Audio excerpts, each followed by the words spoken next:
Okay. The reason I asked this to be put on last meeting is that I've been a part of the FDAC Commission for 5 years. Jenny, I'm sure you can check that out. I'm sure that I'm not fudging anything on that. In 5 years, we've established numerous committees and we've gone to the board over numerous issues. We've done a lot of work beyond the committee meeting. We've had subcommittees, budget, general plan, volunteer retention. I'm sure there may be other committees that I'm not remembering right now. But we spent a lot of hours trying to help the County of Santa Cruz and the board. As the policy, the ordinance states, our job is to advise the board, the county board. Simply, that's it, to advise. We have given them advice after advice after advice, and years of meeting with them on our hours and everything, and I'm just utterly dismayed and upset of the rejection that this board, County Board of Supervisors, has shown this commission. They have started off by asking us to meet less frequently. We've established the need as to why we need to continue meeting at the times we have. Before our last meeting, we went to the board. Drew Johnson, you were there. Myself, Alex, Supervisor Friend, County Administrator Mariola, Tom Scully was there, and Supervisor Friend's aide. Not only did we have to endure the insults of being called names by Supervisor Friend, we were also told that what we were talking about was silly. We were told to go to other fire agencies, fire districts, and ask for money, which is not in our purview of what to do.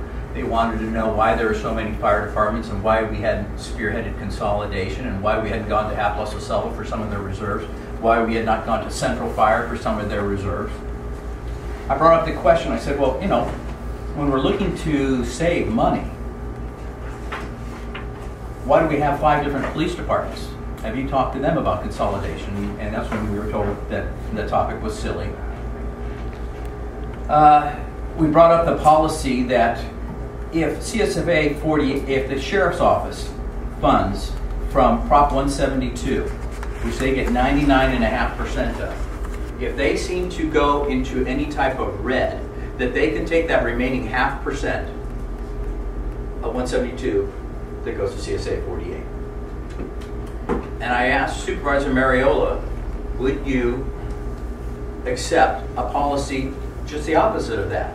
That if CSA 48 goes into financial hardship, that we can take money from them. She said, no, I will not support that. I will not write that policy, but the other policy is a written policy. So there's no fairness being shown to CSA 48. The board has given us less than a page response to many of the items that we've sent to them. When we talk to them about issue after issue, we get curt replies. We don't get return phone calls. And they basically act like they're doing us a great favor by even meeting with us. From what I understand with CalFire is that none of their other agencies have a Fire Department Advisory Commission. None of them throughout the state of California. This is the only one. If we're to advise the board and the board does not take any action, doesn't tell us, give us any direction, doesn't say, yeah, we think your idea is great, or we think your idea is, you know, a bunch of hooey, what are we doing? We're still running 2-person engine companies during the 5 months out of the year that we're not relying on the state. So that means that Santa Clara, San Benito, Monterey County, and all the other counties around us still run 3 or more. Down in Rio Road, I believe they're running a 4-person engine company with a medic. And we're still running 2-person, and the only way we've been able to stay afloat is for 1 to 2 factors. One is that we've had extremely long fire seasons that have been early or late, which has transferred the cost to the state versus us. We have stated year after year after year of how we're having dwindling resources. And it's just in the past 2 to 3 years that we've been able to purchase new fire apparatus of any measurable quantity, and yet we still have others. I really don't see the need for the Fire Department Advisory Commission when this is the way the county supervisors treat us. They don't take our advice. They ask us to do things that are not within the ordinance of our creation. And frankly, I would more than entertain, and I would vote for a letter of no confidence in the Board of Supervisors. I know that there are county employees that are here, part of this board, that would have to step aside from doing so. And there may be management people that feel the same way, or other county employees. But to be called names and to be told to go to other districts for money and to have them open up this fire station without ever bringing it to us. The other station in Bonnie Doon was brought to us, and that was a happening thing. They voted on it one night, and we were just told this is what's going to happen. There was no discussion with the FDAC. So, somebody tell me why we have the FDAC commission in. That's my question to the members of the board. This commission, excuse me. I guess my thoughts on the subject, if I understand FDAC correctly, and I really don't disagree with probably most of what you said. The FDAC also advises the management of county fire. So I find value in that. I find value in the discussion, the channel of communication between county fire and the FDAC, the ability to give input. And so I think that's a value. I don't think we're getting, as you said, I don't think we're getting a lot of value from our communication back and forth with the supervisors. But solely for the purpose of keeping a line of communications open with the management of county fire. And also I think we have the ability, as we're doing right now, perhaps to be a little more vocal, to we're not bound necessarily by some of the restrictions that if we were employed by the county, in terms of comments we can make and discussions we can have. I see value in that. So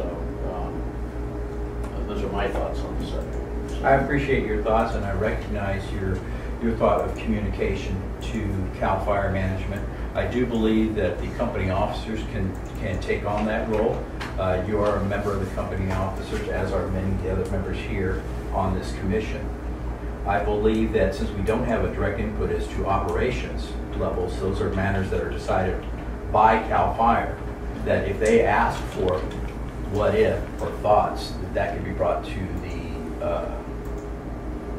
company officers and they can get their feedback there. But I don't disregard, and I appreciate your comments. Yeah, when I look at things, the 5-year plan, the volunteer handbook, some of the accomplishments of the FDAC with CalFire County Fire Management over the last 4 or 5 years, I think those are great accomplishments, and I hate to see those, disappear. So. Can the audience ask a question?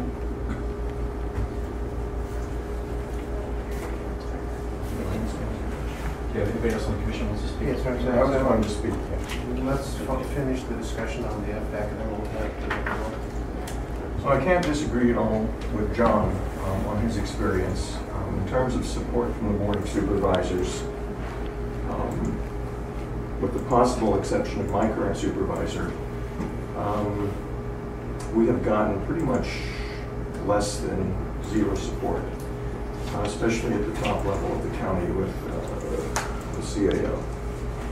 I've been on the commission for, I don't know how many years, Ginny can tell you, but originally I came on, I thought, well, we're going to make some changes.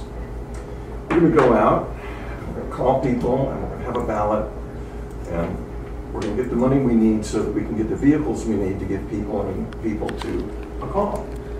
And at that time, I was the captain of Fire Company 29. And the only reason that I can see for continuing is that we are in a unique position to at least have a formal, if not ideal, relationship with our supervisors. That speaks to your notion of communication, as well as a good relationship with our local unit through CalFire being the contracted agency. So it puts us in a unique position to understand at least as much as reasonable to understand policy-wise on both sides. One of the things that we accomplished, and again, I always give Jenny credit for this, is we really understand the budget now. When I first started, there were line items and we had no clue what they were for. But over a period of, I guess it's taken 3 or 4 years, we now understand pretty much every line item on the budget. We know where the money's being spent. We know that there's not a penny being wasted on anything, at least in my opinion. We can go and we have statistics to take to, or we have facts, and I won't say statistics, we have false statistics, we have facts in the budget. We can look at our budget and we can say that if we hadn't been lucky enough to have the weather that's benefited us, we would probably have used up most of our reserves now if we had been allowed to buy the engines that we need. Because of the savings and good management on the part of CalFire, for County Fire, we've actually been able to buy some engines. So the supervisors think the problem doesn't exist. But in fact, it does exist. And when the drought ends, as it inevitably will, we will go back to using up our reserves, and we probably still won't have enough vehicles. We're in a unique position to bring this message to whoever wants to listen, as Alex points out. We're not county employees. We're available for the public. We had, as you can see, participation from the Aptos and Salvo Fire Protection District here. People are really concerned about this. Our only useful function at this point might be that we're a point where people can direct their concerns and where we can air them in a forum that is technically open to the public. I think that's a good thing. Whether or not we should vote no confidence in the board, I'll have to consider that. But not quite ready to call it quits yet. Okay?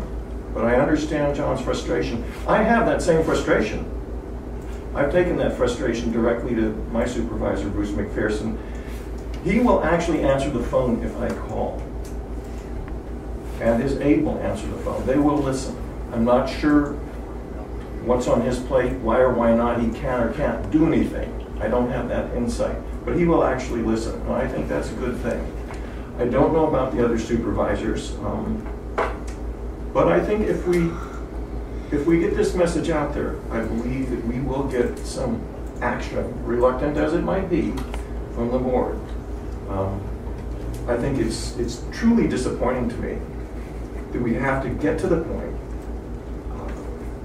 that we're at, and how shall I say this? Put such a negative message out there that the board has not been doing their job in responding to our advice properly, that they finally get embarrassed to act. But that seems to be the modus operandi here. Give people good advice. I was quoted, I don't know, months ago saying, was it 2 years ago the Sentinel quoted me, something like this, that our budget is a slow motion train wreck waiting to happen, something like that. They quoted me in the Sentinel. We've just been damn lucky. I don't really like embarrassing the people I work for. But the fact of the matter is they're not responding to incredibly good advice done by people who volunteered their time and have done incredibly thorough work on this. And that's in addition to staff that's been incredibly helpful. So I guess I'm not quite ready to call it quits. I think we still have a function as a point of contact, if you will, or a conduit of communication. And we have a unique position between the board and CalFire, who's got the contract. And we can play a pivotal role here. I'm just not quite sure how to play that. So those are my comments. John? I'm kind of a new guy on the block here, but I'm with this gentleman right here, John. I vote for no confidence. If they don't listen to us, who they listen to, you know? But, you know what I mean? I'm voting for no conference, vote myself. It's my comment. Well, I think a lot of good points have been brought up. I think communication is key. There's some reason that not I, but the rest of you are supposedly appointed by supervisor. And during my stint here, it's been infrequent that anybody's brought anything from a supervisor to the FDAC, which is kind of, you know, indicative of a dysfunctional relationship, to my way of thinking. So I think if you really want to do a vote of no confidence, maybe you go to your supervisor and say, by the way, I am not your steward in terms of taking any message anywhere. Who would you like to have sit on the board and represent your thoughts? And if your thoughts are, there are no thoughts, then that's pretty clear. And we can do that. I think that the value maybe is that just as we have a lot of people from the community, maybe there should be more people from the community if they're really concerned, which would lever upon your thoughts, that the FDAC will listen to, you know, what are your concerns in terms of fire protection within your area? What, you know, why else would you be here? That's pretty much all we do. And Paul's here in terms of emergency services, and that's what we are. Hopefully we don't have emergencies. But in case we do, we got a process to move those forward and be prepared. So I don't know how often the rest of you meet with the supervisors, whether they have a standing minute, hour, day that you can sit down with them and give them a briefing on what are the concerns of the community, because I think that's where they're going to respond to, not a bunch of, you know, FDAC members that they don't talk to. But the community has brought to my attention these concerns, and you can take them or leave them. So that's kind of my thought on it, which is to build the other half of that relationship, which seems to be absent, at least from my experience. And I know nothing, but you know, I try to get out and meet and greet with the volunteers, understand what their concerns are, and bring that to the table. And I would assume that each one of us does the same thing with our supervisor. Not to just basically send them a big letter that says, you know, my club doesn't like your club. Well, speaking for my supervisor, I've been through two of them. One of them did not know anything about CSA 48, the function, the stations, the responsibility, the contract, knew nothing. And I spent probably 4 hours educating that person as to the very basics of the contract and CalFire and the volunteers and that type of stuff. And then that person left office. Current supervisor has asked me, why aren't we pulling District 2 out of CSA 48? Why are we not going with Pajaro Valley? What's happening with the fees? Why can't we get Pajaro Valley to pay more money so that we can join with them? And he doesn't understand the full network of cost, benefit, or anything.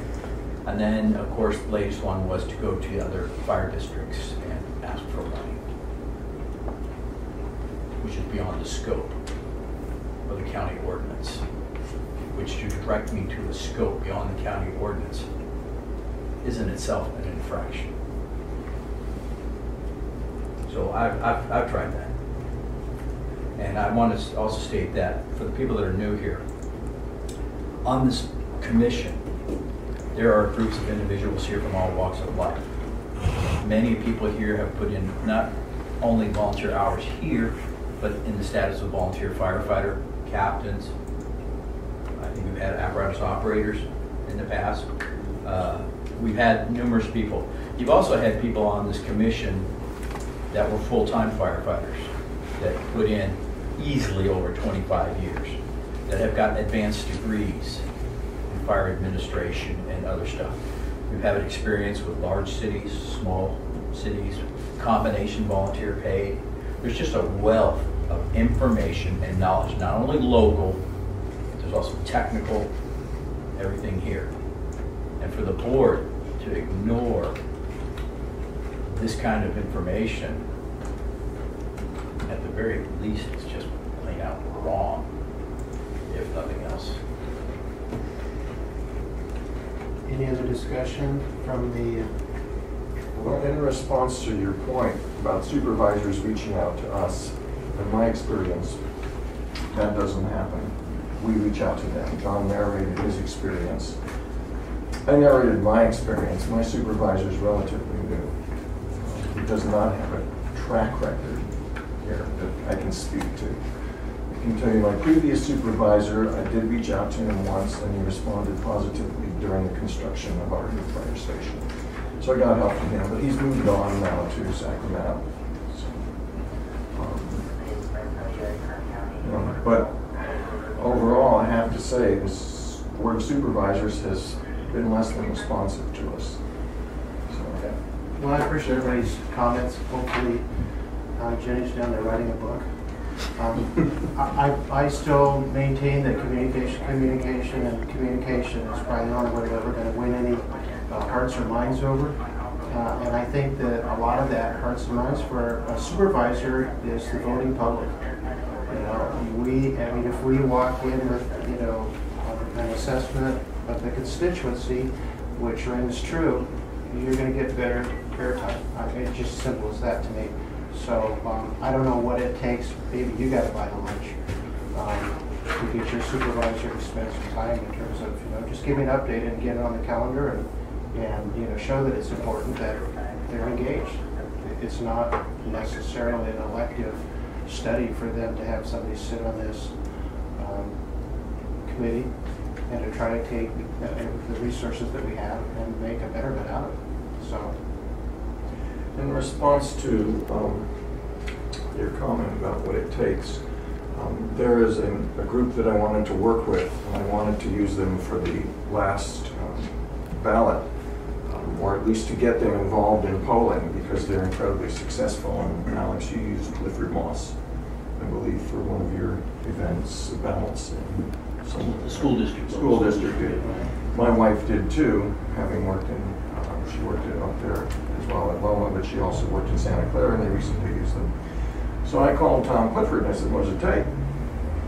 He said, well, you got to get people who have influence in the community, standing in the community, behind you, and you hold them, go into your supervisor and you meet with them and you say, yeah, I've got, these folks here that have a lot of influence in the community may actually affect whether you get reelected. That's the hidden message. And your supervisor suddenly will listen. And so another way to do it is to have the public come in and say, look, we're behind you, okay? And have groups from the public, as for instance, Aptos de Selma, went out and approached supervisors independently. Again, we can be a focal point to facilitate that communication and to exert the right kind of pressure on the board to take action. I recall a comment from another supervisor, not my supervisor, who said, well, until the public comes and says we're ready to pay the tax, we really don't feel comfortable putting that on the ballot. In other words, they don't want to take the political risk of putting something on the ballot, putting their names behind it, and losing. They want us to do the work. Whether or not that's in their purview, not sure about that. Somehow I don't think it really is. I think we elected them to be our leaders. And we're supposed to give them advice. They're supposed to take the advice, consider it, and go out and lead with it. Rather than throw it back onto us and say, well, okay, we hear you, but we don't want to take the political risk. You guys go out and generate the groundswell.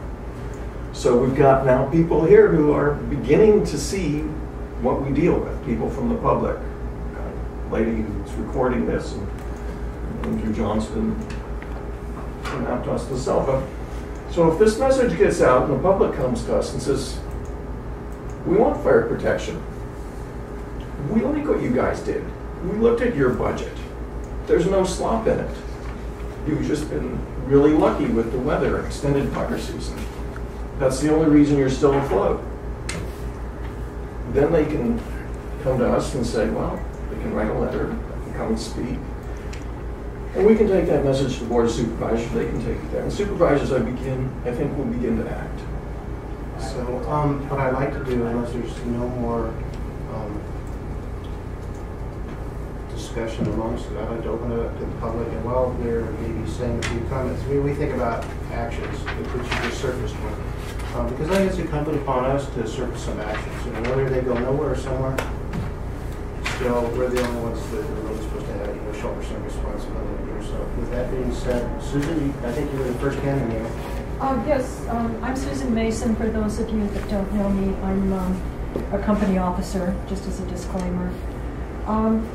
This is anecdotal. I don't know when, I don't know the dates, but Charlie Springmeyer was on the FDAC, and he said that during his term, he actually either disbanded or recommended disbanding FDAC for the very same reasons, John, that you cite, the disrespect and the disregard of the work of the committee and nobody listening.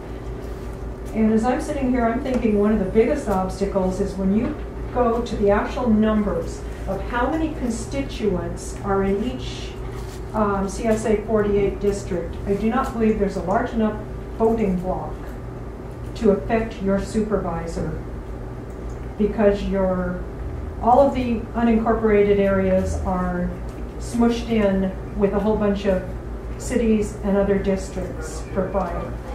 So I don't really believe, I mean, we tried in Bonnie Doon to have an effect on our District 3 supervisor election. And we did the numbers and went, this guy doesn't have to listen to us. He can get elected by the half of Santa Cruz he has. He doesn't have to care.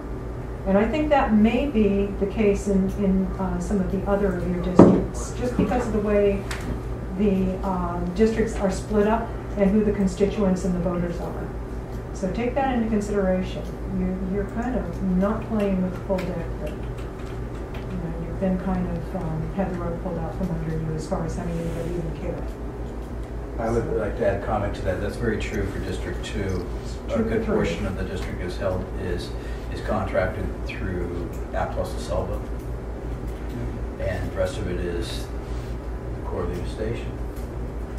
And money, population density, the businesses are in Aptos de Selva district. They're not out in the other unincorporated areas, because the strawberry farms and the berry farms and the apple orchards don't generate the kind of revenue that Starbucks and Quiznos and everything else that gets their thing. So we do not have, I'm agreeing with you, you're exactly right. When we try to talk to our supervisor is lockstep with whatever Aptos de Selva needs. That residential area. Any other comments, Russ? Yeah, let me just throw in, John, this is probably the first time you and I have been in pretty good agreement here. We came at it from a different point, trying to form a district in Bonnie Doon, and we didn't see a whole lot of daylight in what the future was going to be. And we tried to pull out. We've given up on it. We've made peace with our new supervisor. None of the polls that have been run by Bregman and Associates have shown that the public is in support. I often felt that Loma was one that was most obvious. Positive. Vote for this. It's going to help our insurance rates. It's going to... We were the negative. We were the negative on it. It's not going to go anywhere. The first thing that has to happen is CalFire, we love. Now that we're not forming a district, that's over, that's gone, that's out of here. We've got no control over your expense. And every year, your expense is going up. When the budget stays the same, the volunteer side goes down, and it can't be done without a volunteer side. The plan has to pump up the volunteer side. Then maybe we could bring the public in. I agree with Arnie over here that you've got to tell it like it is. Fire protection is in trouble. It's not rosy, it's not happy,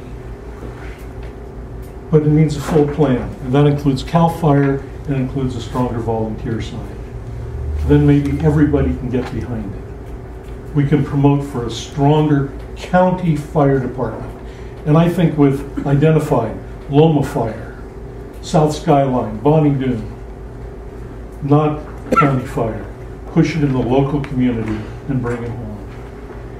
That's what I have to say. Thank you. I recognize your comments, and I agree with many of them. I do want to say that we have sent letters to this board stating specifically the areas that need to be addressed. And one of them that we formed was the Volunteer Retention and Recruitment Committee out of that. That was directly, that committee was directly formed for just those two things. Correct me if I'm wrong. Recruiting more volunteers and retention. Not to take it off on a tangent, but with the physical agilities that have to happen now, you're at what, about 120 required hours of training a year, something like that on the state side. Not having to do with CalFire. We're talking with the state fire marshals and Cal OSHA. You're at about 120, maybe more hours now of mandatory training. That is very hard for any individual to dedicate those kind of hours on that. You know, at the risks, the physical agilities, the required training.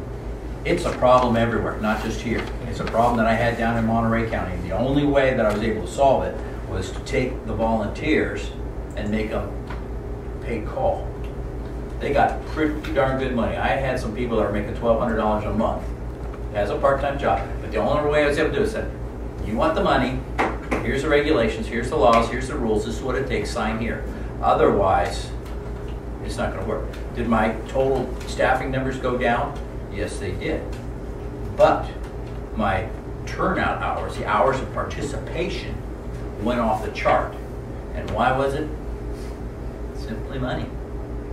It was simply money. But I couldn't have done that unless the council said, yeah, okay, they gave me an extra $75,000 so I could dole that out to these folks as an incentive to come. And I agree. I'd like to see the volunteers stronger. I'd like to see the volunteer program enhanced. I would truly like to see a paid call reserve program. I have a lot of experience with that and benefits of it. But we can't even put a third person on the engine. Everybody else has got 3-person engine company. Everybody else. There must be a reason why. And here in the wintertime, we're running 2. And you know, you can argue the chicken and egg thing, you know, well, we don't have the fire engines, we can't get people there. Well, if you don't have people there to eat, how are you going to get them there? You know, it's a two-handed approach. I don't think it's one or the other. It's a two-handed approach. But I will say that I started out as a reserve. That's how I started out in the fire service career back in 1978 down in LA. And all I can say is that I spent most of my career full-time and got a nice paycheck, and I have no qualms about it. But my experience has been, I've been on a 2-person engine company. I've also been on a 5-person in the downtown city. Okay, with a truck company next to me and a squad next to me fully staffed. 15 people running out of a station is a tremendous thing. But I've also been in a very rural area with 2. And I know what we couldn't do with 2. I know the people we couldn't save, the houses we couldn't put out. Yeah, so to me, I agree with it. It's a two-handed approach, but we cannot get the supervisors. Do you know right now you have no county funds going to this? 0. There are no county funds. Correct me if I'm wrong here, Jenny. Are there any county funds that are stepped into CSA 48? No. No, there aren't. She's in charge of the budget. Okay. Well, I mean, It's property taxes and CSA. right. So you don't see a line item here in the county. You don't see any money here. And your CAO has said in at least 3 meetings that I've attended that she does not have to have a fire department by law. That's her attitude. We've had the same answer. We've had And- the discussion.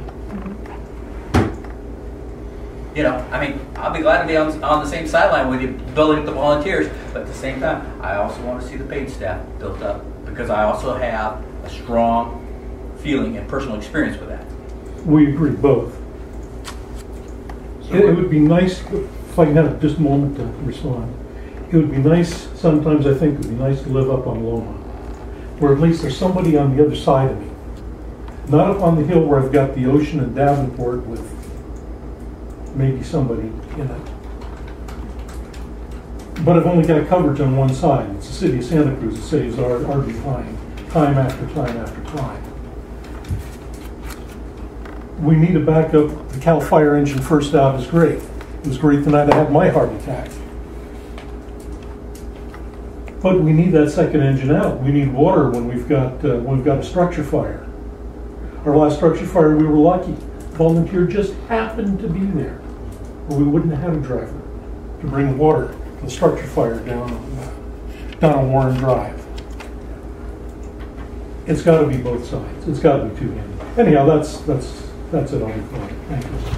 Okay, so where do we go from here? I think. Oh, we have any more are there any more comments from the? Don't quit, you guys. Don't quit. I just didn't want to eliminate somebody who had a comment. So I just want to make sure we don't just turn into a rant, but if there's things that we can now digest and potentially move into actions, I would recommend we do that. I would consider that. I'd like to make a suggestion in regards to that. I'd like the folks that are here, I'd like to ask them to come back, to reach out to their communities, come back with some solid ideas. I don't care if you're with another district. I don't care whether you're with another department.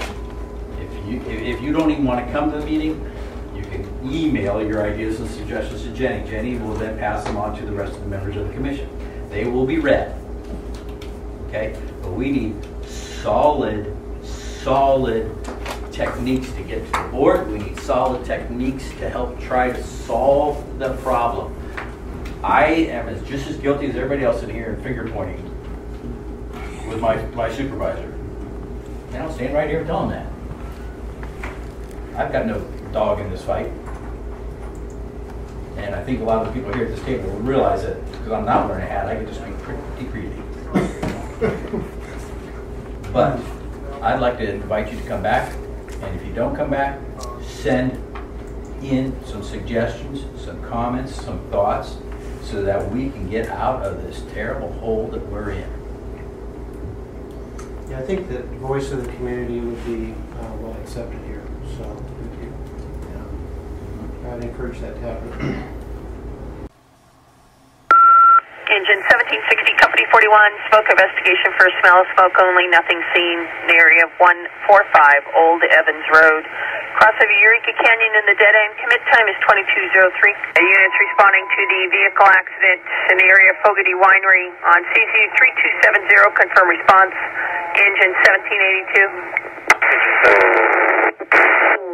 Engine 1782, that was static only, confirm you're responding. Engine 1782, Felton, tone 8, confirm you're responding. 1782, responding. Felton, copy, switch to control 1. 1782, copies.